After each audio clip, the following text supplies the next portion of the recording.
Today I have Ron Moore, executive producer and writer of the show that I love and addicted to, Battlestar Galactica. Thanks a lot, Ron, for doing this interview with me. Sure. So let me start with what is the influence of the original series in your creative process in imagining or reimagining Battlestar Galactica? Well, it was very influential, certainly, in how the show was designed and set up from the beginning. I wanted the show to be Battlestar Galactica, and so I felt it was important to maintain as much of the original superstructure as possible. So we would start with the basic cast of characters that they had, the basic format, the aircraft carrier, the civilian fleet, the Cylon attack, all those sorts of elements, and then I just decided that it would prune away anything that didn't work, and characters that didn't seem to go anywhere, or story concepts that didn't go anywhere, and to shoot it very naturalistically, very handheld, very verite, and to make it a very truthful show and make it a very powerful show, but to sort of maintain the basic concept of what the original series had done. Sometimes the actor or actress who play the characters influence how you write the characters too, right? Can you talk a little bit about that? Well, on any television series, as a writer, what you're trying to do when you're writing the characters is to hear the actor's voice in your head, to understand sort of what the actor's different strengths are, and to write to those strengths.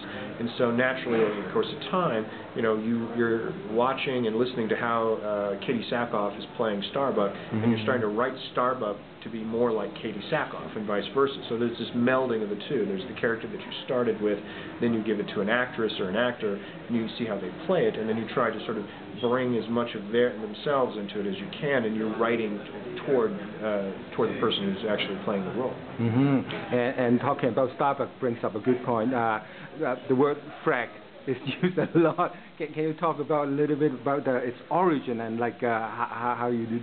Well, frack was a word from the original series. So really? I thought it was great, and a great way to say the F word on television week after week after week, and we just incorporated it into common language of word galactic. And you were able to get away with it because it was used in the original language. It was on ABC in 1978, so they couldn't really argue with it. Right, and the show actually touched a lot upon a lot of politics, religion, and even the taboo topic of abortion. Shed some light on the heat that you have. Do you have to deal with any heat from Sci-Fi Channel or even fans or politicians? We didn't really have any heat from Sci-Fi Channel about the content of the show. Sci-Fi Channel's concerns were just how graphic the show was, how dark the show was, how depressing the show was. But we didn't really have any conversations about the politics of the show or the religious aspects of the show or any of the sort of thematic things that we were doing. They really gave us free rein to do whatever we wanted. Some of the fans, there'd be controversies among the fans about why certain characters did certain things, what's the show saying, and they would argue among themselves about it. But I always liked the fact that the show was loved from publications as diverse as Rolling Stone to National Review, which is a very right-wing publication, and that people would find different things within the series to grab onto and to like, even if they didn't like specific actions of specific characters. The show wasn't really a platform to advance the political agenda. It was an opportunity to talk about a lot of political things. Right. One very political point was about the issue of a suicide bomber in human trying to destroy Cylons. Talk a little bit about that. Like, how did you come up with that, or were you really trying to comment on, I guess, the situation? I wanted to just flip the normal story and see what, here's some characters we're already invested in, we already love. Now put them in this situation under occupation, in a desperate situation. Wouldn't they use this as a tool, and how would we feel about that? And to have the characters themselves argue and grapple and struggle with the idea, but to say that this really does happen, people really do this, and what are the situations in which that might happen, and to sort of take the audience on that journey and leave it up to them to see what they thought about the actions that these people took. And what were the fans' feedback like? Like you see all the comments and stuff, right?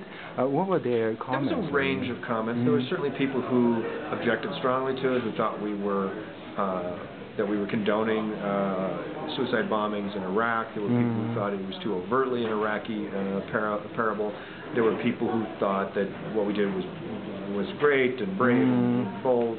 And there was just a lot. The most interesting thing that there was a lot of debate. There was a tremendous amount of debate and arguing among the fans themselves. I think that was the best reaction of all. I like that it sparked conversation and made people grapple with the issue and made people argue about the issue. Right. So I haven't seen the final finale and the final season yet, so don't review too much.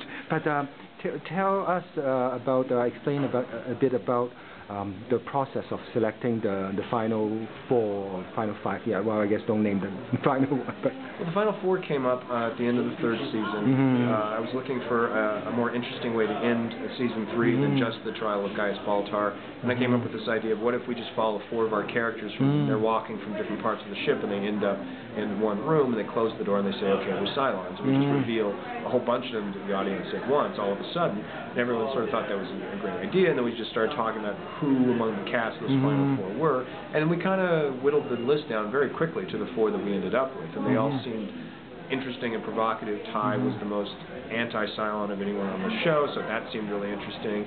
He killed his wife because she collaborated with the Cylons. He was Adama's best friend, so that just thought they had tremendous amount of dramatic impact in it.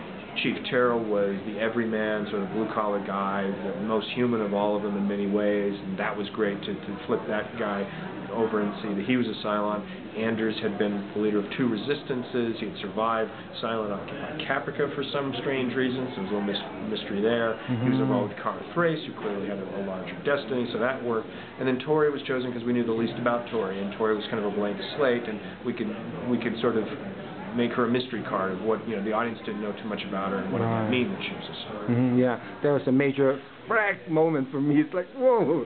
And so now let me get to, in the characters that you've created, are there elements of you distributed in the characters, or like is one like you the most? There's aspects of me in all the characters, really. I mean, they all play, they're all different aspects of me or my life or people that I've observed. There's a lot of me in Baltar and Lee and, and Adama, sort of who I would want to be. Can you give an example in Adama and in Baltar? The two, to me, it seems like extreme. Well, Baltar is, I think Baltar feels he's not that brave, and Baltar thinks that, he's made a lot of mistakes and bears tremendous burdens of guilt in his life. He's a bit of a womanizer. He's a man with a lot of contradictions in himself, but is always struggling to try to do the right thing no matter what. Lee Adama has conflicts with his father. He wanted to join the military, but not for the reasons that most people think. He's struggling to find his own place in life, but always sort of holding himself up to an idealistic viewpoint, laden with a lot of cynicism at the same time. Adama is sort of the wiser, older figure that I would sort of want to be someday. So let me close off this interview with a question about Caprica. So you are in the process, and your writing team writing Caprica, right?